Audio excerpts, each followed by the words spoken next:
दोस्तों नमस्कार। जब चुनाव हो रहे हों और वह भी लोकसभा के चुनाव और चुनाव के रिजल्ट आने में एक हफ्ते से भी कम का वक्त बचा हुआ हो और उस वक्त इस देश के भीतर में कॉरपोरेट में हलचल बढ़ चली हो, ऐसा सामान्य तौर पर होता नहीं है। क्योंकि कॉरपोरेट अक्सर इंतजार करता है कि दरअसल परिणाम होगा क्या, जनादेश निकलेगा क्या और कौन सी सरकार सत्ता में आ रही है, पुरानी वाली बरकरार रहेगी या कोई नई सत्ता आ रही है, उसकी आर्थिक नीतियां कौन सी होगी, क्या वो कॉरपोरेट के साथ चलेगी या नहीं चलेगी। इन तमाम बातों को लेकर अक्सर चुनाव परिणाम से ऐन पहले कम से कम बाजार से कितना पैसा उठाना है, किसी कंपनी को कितना पैसा रेस करना है और वह भी हजारों करोड़ की संख्या में, ऐसा सामान्य तौर पर होता नहीं है। लेकिन ध्यान दीजिए, आखिरी चरण की वोटिंग 1 तारीख को होगी। 4 जून को इस देश के जनादेश का पता चल जाएगा और अभी तक जो कयास लग रहे हैं या जो विशेषज्ञ बतला रहे हैं, वह किसी को भी पूर्ण बहुमत देने की स्थिति में नहीं है। राजनीतिक तौर पर बीते 10 बरस की सत्ता ने अपने कॉरपोरेट मित्रों के साथ जो भी इस देश के भीतर में गुल खिलाए, वो राजनीतिक तौर पर नहीं बल्कि इस देश में चुनावी तौर पर मुद्दा बन गए। और ऐसा होता नहीं है कि किसी कॉरपोरेट का नाम ले लेकर राजनीतिक मुद्दा इस देश के किसी चुनाव में बना हुआ हो।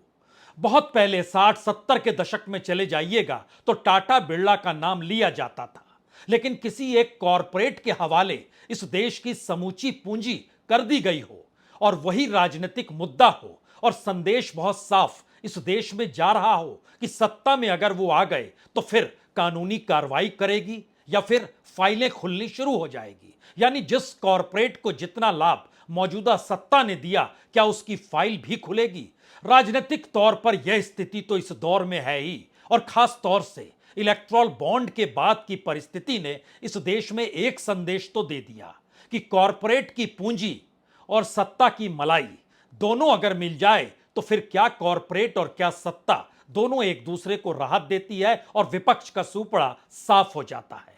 लेकिन 2024 के चुनाव से ऐन पहले मार्केट से जितनी बड़ी तादाद में पैसा रेस करने की कोशिश अडानी कर रहे हैं, जितनी बड़ी कोशिश कुमार मंगलम बिरला कर रहे हैं, जो टाटा कर रहे हैं, और अपने तौर पर कॉरपोरेट की हलचल चाहे वो अडानी के तौर पर हो, चाहे वह अपने लिए कहिए तो अग्रवाल ग्रुप यानी वेदांता के तौर पर हो रही हो। यानी ध्यान दीजिए, जो जो मौजूदा राजनीतिक सत्ता के करीब रहा, इस दौर में उसके अपने कॉरपोरेट और कंपनियों के बीच कहीं ना कहीं हलचल बढ़ी हुई है।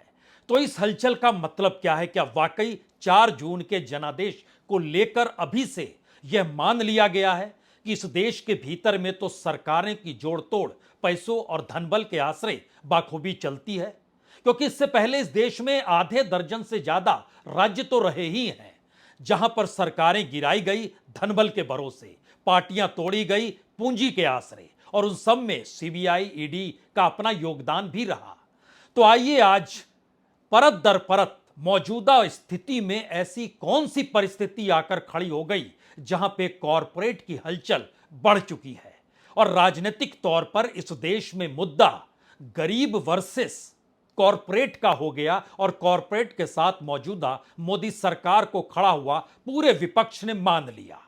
और यहीं से सवाल शुरू होता है, क्या 4 जून के बाद की परिस्थितियों को लेकर वो विपक्ष हो या सत्ता पक्ष हो, वो कांग्रेस हो या बीजेपी हो, वो प्रधानमंत्री मोदी हो या फिर कांग्रेस अपने तरीके से हर कवच को साध रही है, दूसरे तरफ से हर हथियार को उठाया जा रहा है। हम शुरुआत करें, हम शुरुआत में एक मैसेज हमें लगता है निकलना चाहिए, जो तमाम दौर में राजनीतिक मंचों से निकल रहा है। और आज चूंकि कल चुनाव प्रचार का आखिरी दिन है, आखिरी चरण को लेकर आज प्रियंका गांधी ने जिक्र किया, यह कैसे संभव हो जाता है कि जनता सरकार को चुने और उस सरकार को धनबल के आश्रय गिराने की कोशिश, न सिर्फ कोशिश बल्कि सफल केंद्र सरकार हो जाए। यह पैसा कहां से आता है? आपदा के कुछ ही महीनों बाद भाजपा का पूरा प्रयास, प्रधानमंत्री जी, अमित शाह जी, सबका प्रयास हो जाता है कि हम इस सरकार को गिराएंगे। कैसे गिराएंगे? क्या एक चुनाव करके गिरा रहे हैं? लोकतंत्र के तहत गिरा रहे हैं? नहीं, धन बल पे गिराएंगे। हम विधायकों को पैसा दे देकर, उन पर दबाव डाल डालकर उनको अलग कर देंगे इस पार्टी से और हम इस सरकार को गिराएंगे। किसी को 50 करोड़ दे रहे हैं, किसी को 100 करोड़ दे रहे हैं। चोरों की तरह विधायकों को छुपाकर बीच रात में कहीं ले जा रहे हैं चंडीगढ़। हेलीकॉप्टर जा रहे हैं, पूरी फोर्स निकल आ रही है, केंद्रीय फोर्सेस आ रही हैं। किस चीज के लिए? विधायकों को छुपाकर कहीं ले जाने के लिए, और वो भी वो विधायक जिनको आपने पैसे खिलाए हैं। ये लोकतंत्र का मजाक है, लोकतंत्र के खिलाफ अपराध है। और प्रधानमंत्री जी, गृह मंत्री जी खुलेआम कर रहे हैं।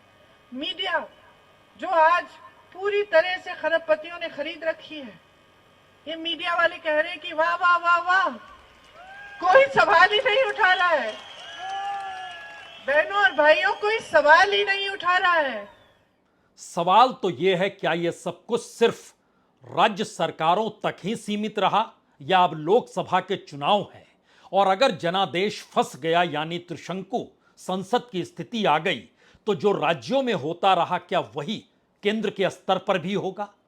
यह संकेत इसलिए महत्वपूर्ण है क्योंकि इस दौर में बड़े बड़े कॉरपोरेट बाजार से पैसा रेस करने की स्थिति में है।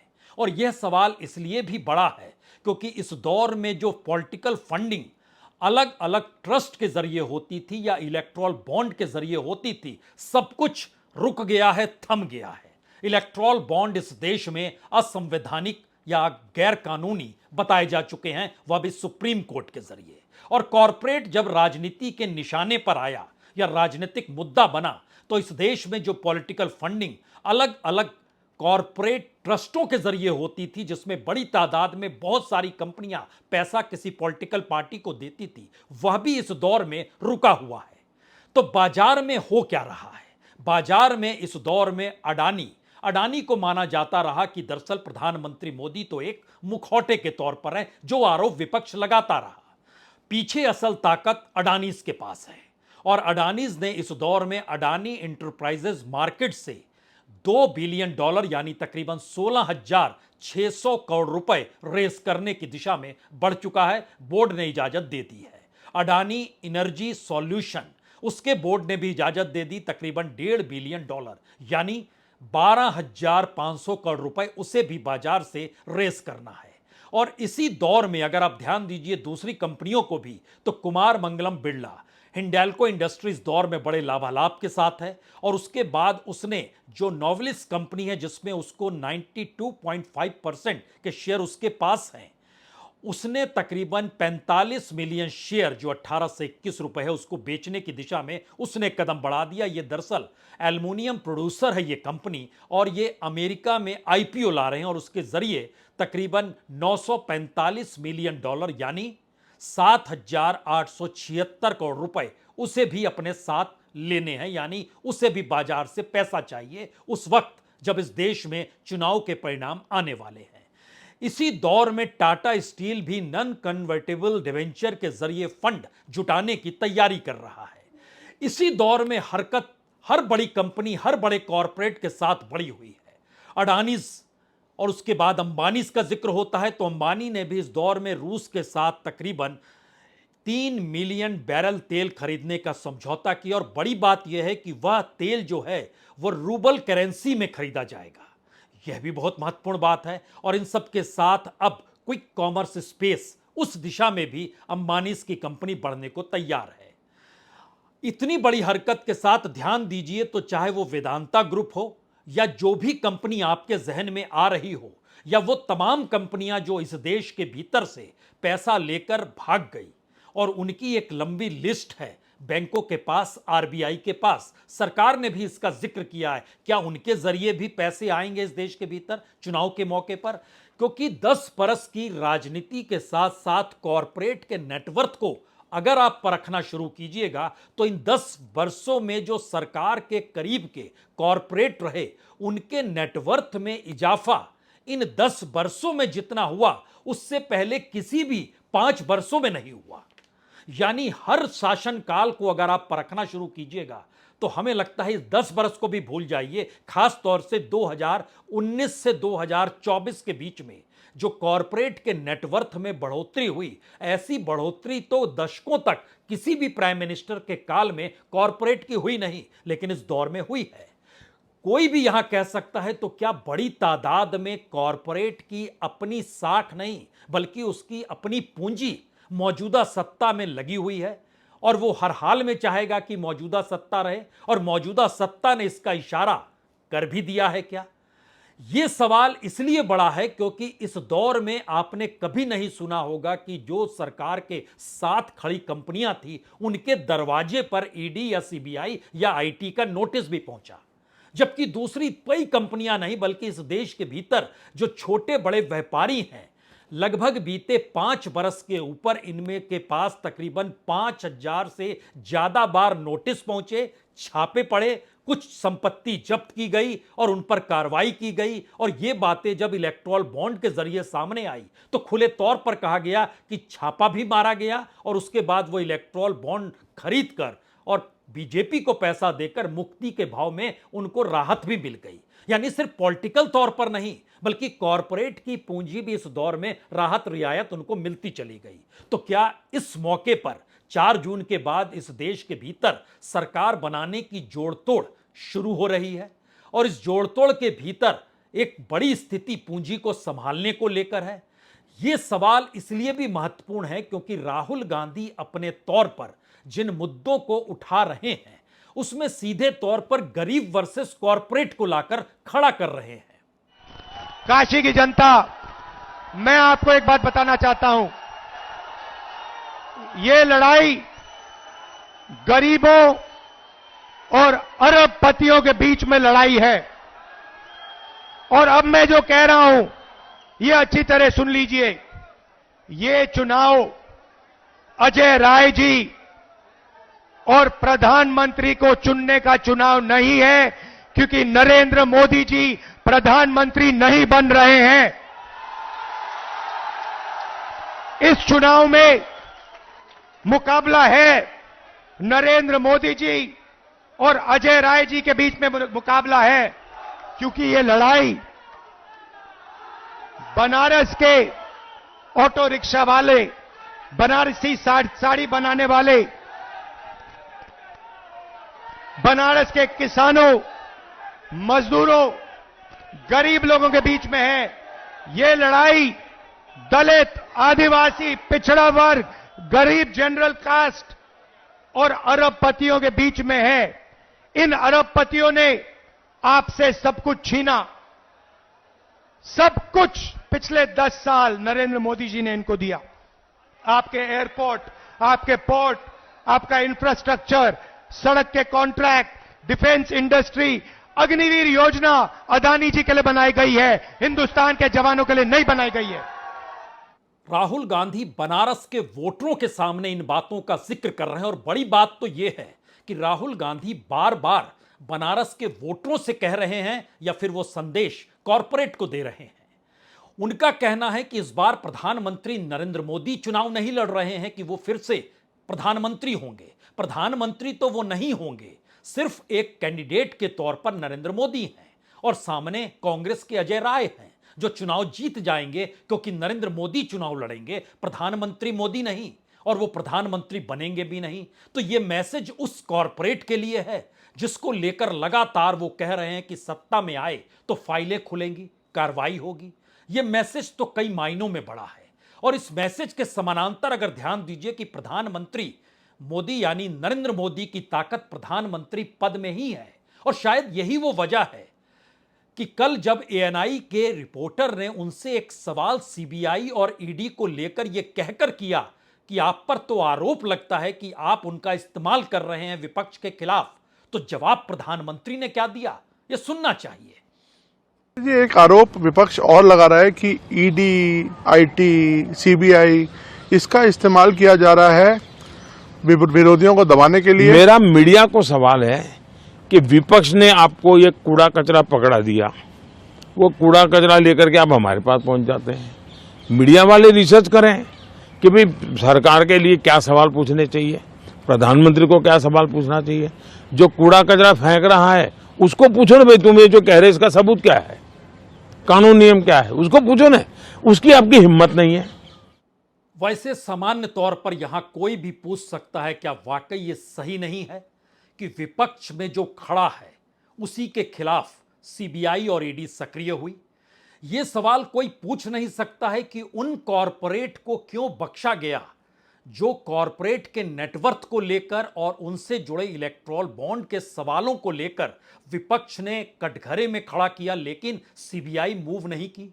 खुद प्रधानमंत्री ने टेम्पो का जिक्र किया, अंबानी अडानी का जिक्र किया, ब्लैक मनी का जिक्र किया, लेकिन बावजूद इसके क्यों सक्रिय नहीं हुई सीबीआई और ईडी। इस दौर में हिडेनबर्ग की रिपोर्ट ने बकायदा कटघरे में अडानी कंपनियों को खड़ा किया, लेकिन इसके बावजूद भी ईडी सक्रिय नहीं हुई। ये सारे सवाल अपनी जगह हो सकते हैं, लेकिन एक बात तो तय है कि इस दौर में कॉरपोरेट की पूंजी और शेयर बाजार के भीतर की हलचल भी कहीं ना कहीं उस राजनीति से जा जुड़ी है जिसे महसूस होने लगा है कि अगर चुनाव बीजेपी हार गई, एनडीए हार गई, प्रधानमंत्री मोदी हार गए, तब क्या होगा, और अगर वो बरकरार रहे तब कौन कौन सी राहत किस किस रूप में मिलेगी, यह भी सवाल है। और दूसरी तरफ सवाल यह भी है, अगर इस दौर में इंडिया गठबंधन सत्ता में आ गया तब आर्थिक तौर पर वो कौन से बड़े निर्णय लेगा जिसके आश्रय शेयर बाजार में जो पैसा फंसा हुआ है बड़े बड़े कॉरपोरेट का, उनका क्या होगा।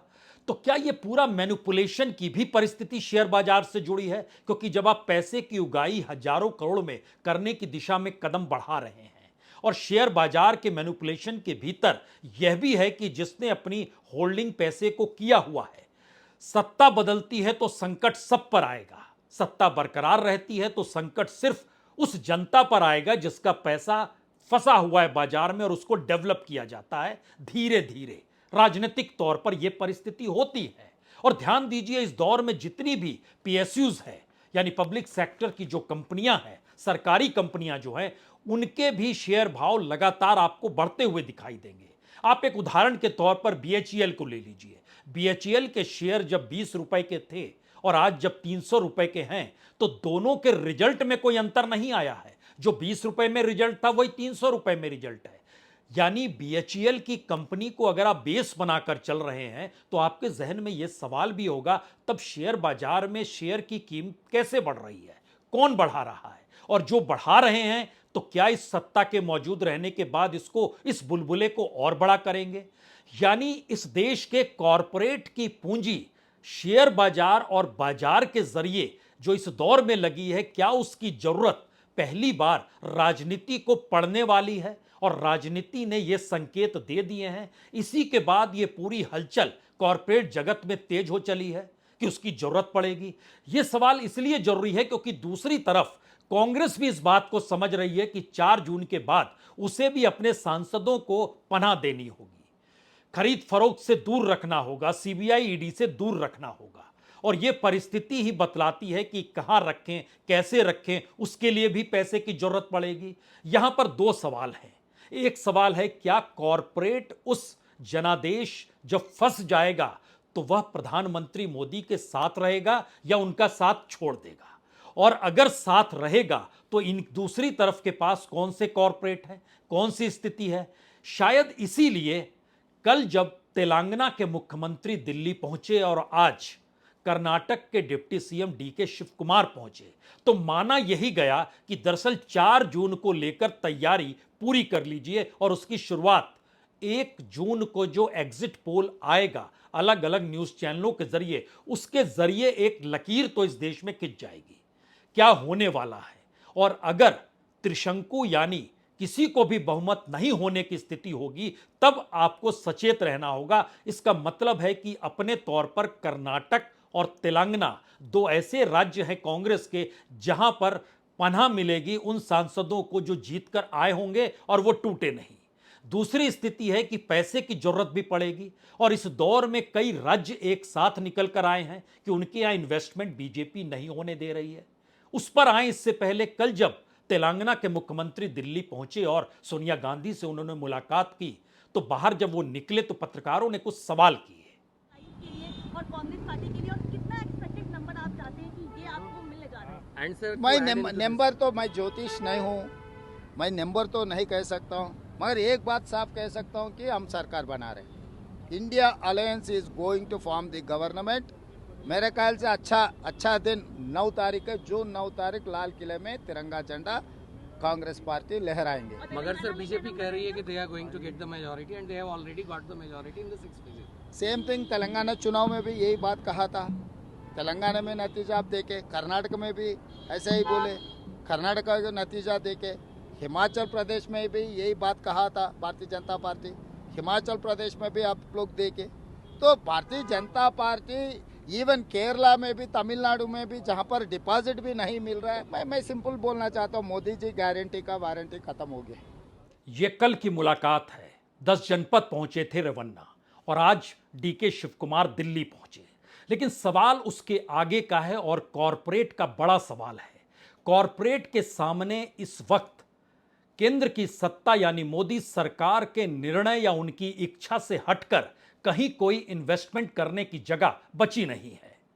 आलम यह भी रहा कि महाराष्ट्र में जो इन्वेस्ट करना चाहते थे वो तमाम इन्वेस्टमेंट गुजरात चले गए, जो राजनीतिक मुद्दा भी बना और शिवसेना उद्धव ठाकरे ने इसे मुद्दा भी बनाया। लेकिन ध्यान दीजिए, ना सिर्फ महाराष्ट्र बल्कि इस कड़ी में कर्नाटक है, तमिलनाडु है और तेलंगाना है। ये 3 बड़े ऐसे राज्य हैं, अगर आप आंध्र प्रदेश को थोड़ी देर के लिए छोड़ दें तो ये 3 बड़े राज्यों के भीतर इन्वेस्टमेंट जो कॉरपोरेट चाहते हैं वो चाहकर भी नहीं जा पा रहे हैं, क्योंकि केंद्र ये मानता है कि दरअसल वहां जब तक बीजेपी की सरकार नहीं होगी या बीजेपी के अनुकूल परिस्थिति नहीं होगी तब तक वहां इन्वेस्टमेंट आप ना करें।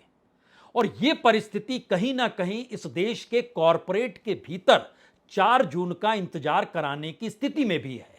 ऐसा नहीं है कि सभी कॉरपोरेट बाजार से पैसा उठाने लगे। जैसे आप महिंद्रा ग्रुप को ले लीजिए, उसने तो खामोशी बरती है। इस दौर में आप जी का भी नाम ले सकते हैं, जो जी एक वक्त आरएसएस के करीब, बीजेपी के करीब, उसने इस दौर में एक लिहाज से सरकार के खिलाफ बिगुल बजाया हुआ है।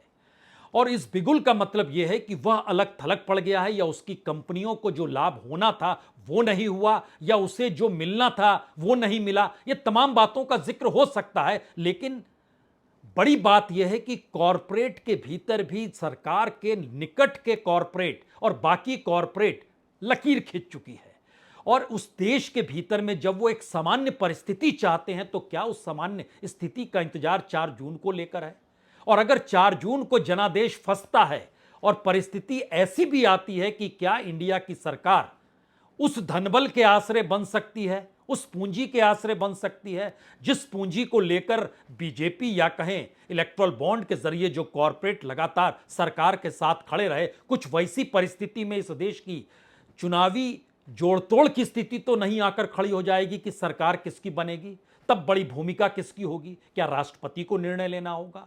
ये तमाम सवाल इसलिए बड़ा महत्वपूर्ण है क्योंकि शुरुआत में ही हमने आपको बताया कि आधे दर्जन से ज्यादा राज्यों में सरकारें उल्टी पुल्टी जोड़ तोड़ के साथ बिखरी, विधायकों की खरीद फरोख्त हुई, सब कुछ नजारा तो सबके सामने।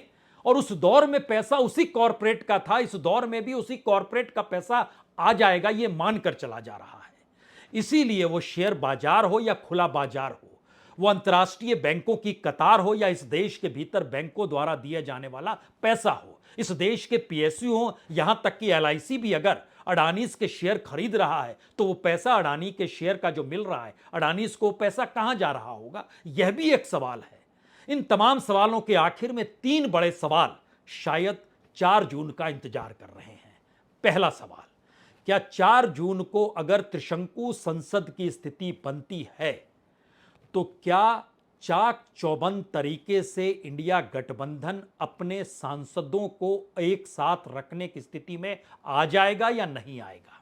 दूसरा सवाल, जिस तरीके से राज्यों में सरकारें उधर से हुई, क्या पहली बार इस देश को केंद्र की सरकार भी वैसी स्थिति में धनबल के आश्रय चीजों को दिखाई देने लगेगी? और तीसरा सवाल, क्या वाकई एक ऐसी परिस्थिति में भारत की इकोनॉमी आकर खड़ी हो गई है जहां चुनी हुई सरकार मायने नहीं रखती है, कॉरपोरेट मायने रखता है, कॉरपोरेट का पैसा मायने रखता है और कॉरपोरेट का पैसा ही इस देश की अर्थव्यवस्था को चला रहा है, यानी सही मायने में सरकार चला रहा है और जो चुने हुए नुमाइंदे हैं वो सिर्फ मुखौटे हैं? ये सवाल है। बहुत बहुत शुक्रिया, बहुत बहुत शुक्रिया।